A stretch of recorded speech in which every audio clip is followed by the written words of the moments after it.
Shalom, queridos, leitura bíblica. Hoje, dia 8 de setembro, o nosso texto está em segundo livro de Samuel, no capítulo de número 2.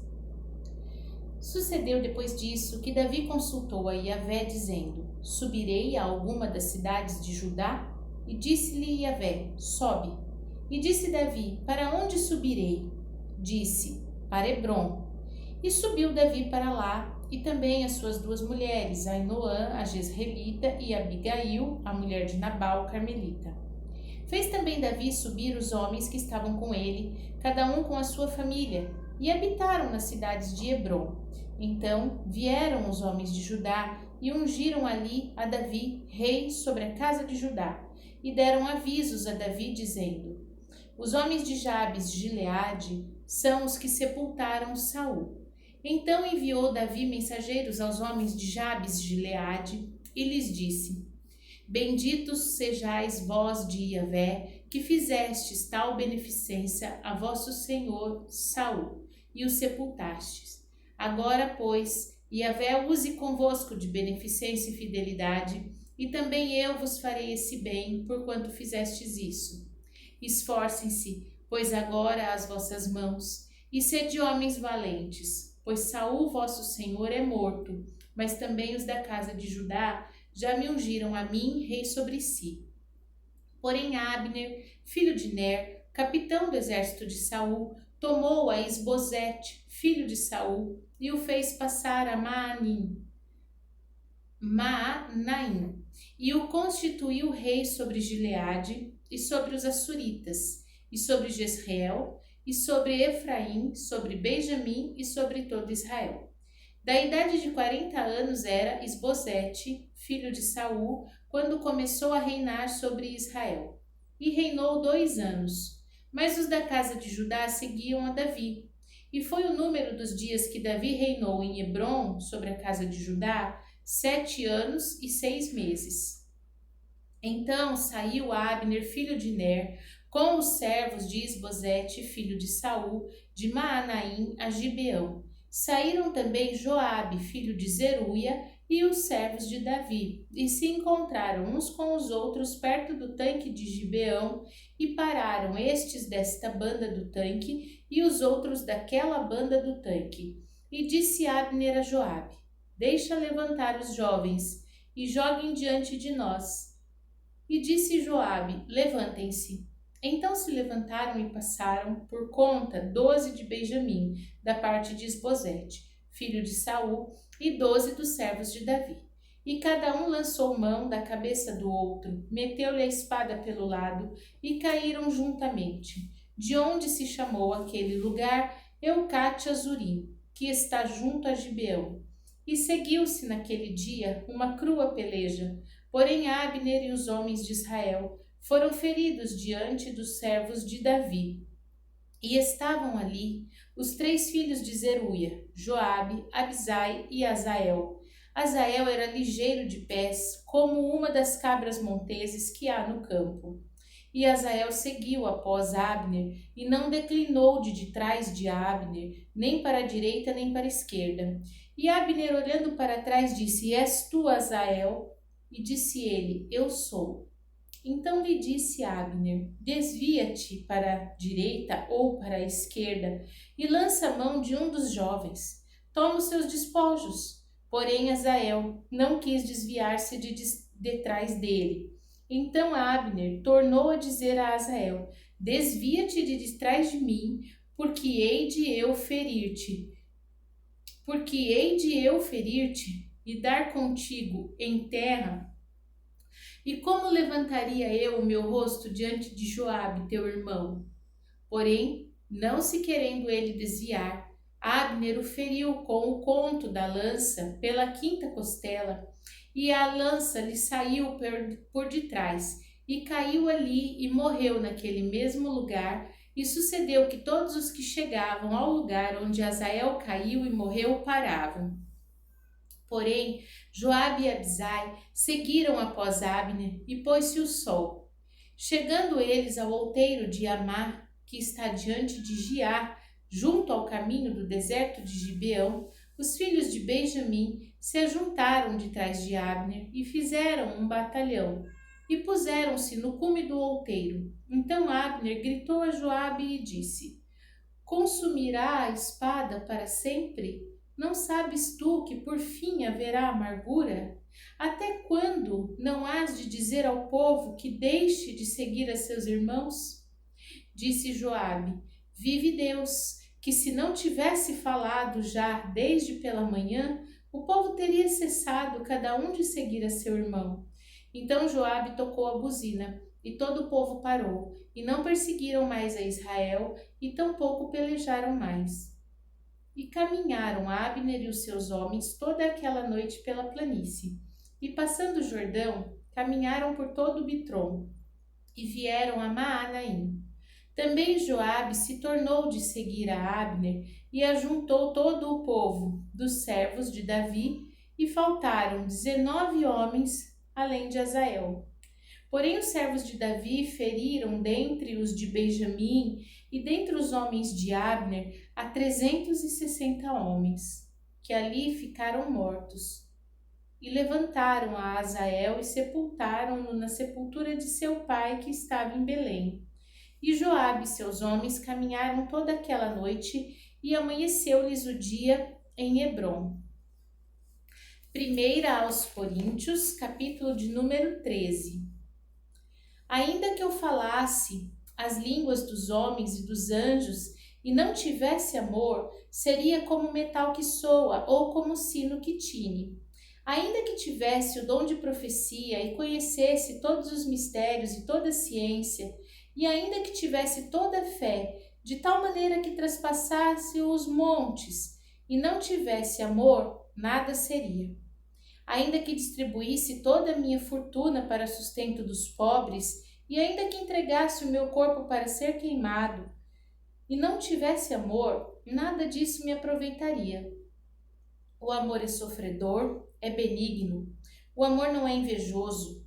O amor não trata com leviandade, não se ensoberbece, não se porta com indecência, não busca os seus interesses, não se irrita, não suspeita mal, não folga com a injustiça, mas folga com a verdade. Tudo sofre, tudo crê, tudo espera, tudo suporta. O amor nunca falha, mas havendo profecias, serão aniquiladas. Havendo línguas, cessarão. Havendo ciência, desaparecerá, porque em parte conhecemos e em parte profetizamos. Mas quando vier o que é perfeito, então o que é em parte será aniquilado. Quando eu era menino, falava como menino, sentia como menino, discorria como menino. Mas logo que cheguei a ser homem, acabei com as coisas de menino. Porque agora vemos por espelho em enigma, mas então veremos face a face. Agora conheço em parte, mas então conhecerei como também sou conhecido. Agora, pois, permanecem a fé, a esperança e o amor, estes três, mas o maior destes é o amor. Livro de Ezequiel, capítulo de número 11. Então me levantou o Espírito e me levou à porta oriental da casa de Yahvé, que olha para o oriente, e eis que estavam à entrada da porta 25 homens.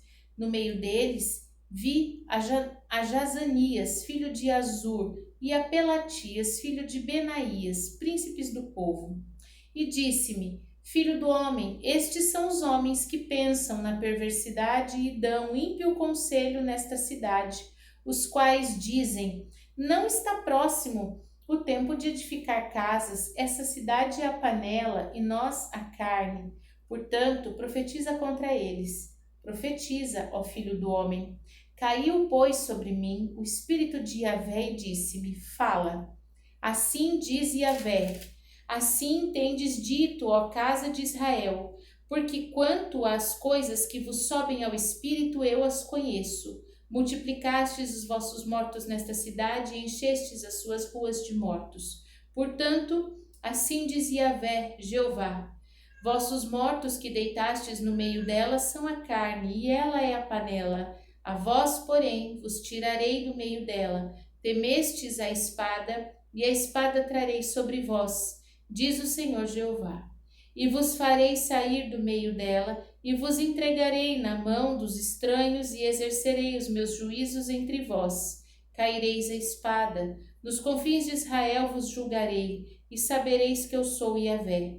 Esta cidade não vos servirá de panela, nem vós servireis de carne no meio dela. Nos confins de Israel vos julgarei. E sabereis que eu sou Yahvé, porque nos meus estatutos não andastes, nem executastes os meus juízos, antes fizeste conforme os juízos das nações que estão em redor de vós. Aconteceu que, profetizando eu, morreu Pelatias, filho de Benaías. Então caí sobre o meu rosto e clamei com grande voz e disse: Ah, Senhor Jeová, darás tu fim ao resto de Israel? Então veio a mim a palavra de Yahvé, dizendo: Filho do homem, teus irmãos, os próprios irmãos, os homens de teu parentesco e toda a casa de Israel, são eles aqueles a quem os habitantes de Jerusalém disseram: Apartai-vos para longe de Yahvé, esta terra se nos deu em possessão. Portanto, dize: Assim diz o Senhor Jeová: Ainda que os lancei para longe entre as nações, e ainda que os espalhei pelas trevas, todavia lhes servirei de santuário, por um pouco de tempo, nas terras para onde foram. Portanto, dize: Assim diz o Senhor Jeová: Hei de ajuntar-vos do meio dos povos, e vos recolherei das terras para onde fostes lançados, e vos darei a terra em Israel. E virão ali e tirarão dela todas as suas coisas detestáveis e todas as suas abominações. Lhe darei o mesmo coração, e um espírito novo porei dentro deles, e tirarei da sua carne o coração de pedra, e lhes darei um coração de carne, para que andem nos meus estatutos e guardem os meus juízos e os executem. E eles serão meu povo, e eu serei o seu Deus. Mas quanto àqueles cujo coração andar conforme o coração de suas coisas detestáveis e suas abominações, eu farei recair na sua cabeça o seu caminho, diz o Senhor Jeová. Então os querubins elevaram as suas asas e as rodas as acompanhavam, e a glória do Deus de Israel estava no alto sobre eles. E a glória de Yahvé se alçou desde o meio da cidade e se pôs sobre o monte que está ao oriente da cidade. Depois o Espírito me levantou e levou em visão à Caldeia, para os do cativeiro. E se foi de mim a visão que eu tinha visto. E falei aos do cativeiro todas as coisas que Yahvé me tinha mostrado. Amém? Vimos então os nossos textos do dia de hoje, em 2 de Samuel, no capítulo 2, que Davi costumava perguntar a Deus o que ele deveria fazer, e sempre que obedecia, era bem sucedido. E também Davi demonstra, a questão da honra. Ele quis honrar os homens que tiraram o corpo morto de Saul daquela situação de vexação e escárnio e sepultaram a Saul. Então, eles realmente tinham como pagar em honra, Ele abençoou aqueles homens, ele declarou bênçãos sobre eles, Então, eles realmente tinham o entendimento do que é o valor da honra de um homem, de um soldado, de um guerreiro. E nós precisamos aprender muito isso, porque tem pessoas batalhando, tem pessoas militando em guerras muito acirradas e mesmo assim não tem recebido honra daqueles que rodeiam essas pessoas. Em 1 aos Coríntios, no capítulo 13, um texto muito conhecido, muito famoso sobre o amor. Todas aquelas qualidades que nós vemos, é impossível que um ser humano tenha todas aquelas qualidades, a menos que esse humano seja Jesus. Então ele reuniu todas essas virtudes do amor. Ele é o amor, o Senhor, Deus é amor. Então não há em nós capacidade nenhuma de exercer isso se a fonte não estiver dentro de nós. E a fonte desse amor é Jesus. Portanto, quando nós o recebemos como nosso único Senhor e Salvador, o seu Espírito habita em nós, e aí então essa fonte de amor perfeito passa a jorrar na nossa vida, mas sem ele nada poderíamos fazer. E em Ezequiel, no capítulo 11, O Senhor fala que Ele vai tirar o coração de pedra e dar um novo coração. O que nós entendemos é que toda transformação da nossa vida, ela deve ser feita de dentro para fora. E é um trabalhar de Deus. Nós devemos permitir que Deus trabalhe na nossa vida a ponto de nos transformar profundamente de dentro para fora. E só assim é que nós poderemos ser novas criaturas, ser povo de Deus e Ele ser o nosso Senhor. Amém? Vamos orar? Pai Santo, bendito, fiel, justo, nós clamamos a Ti, ó Deus, que a nossa vida esteja sempre em Tuas mãos, Pai, que nós possamos de fato passar por uma verdadeira transformação quando permitirmos que o Teu Espírito trabalhe em nós, trabalhe no nosso coração, Pai, trabalhe na nossa mente, nas decisões, na vontade, nos desejos.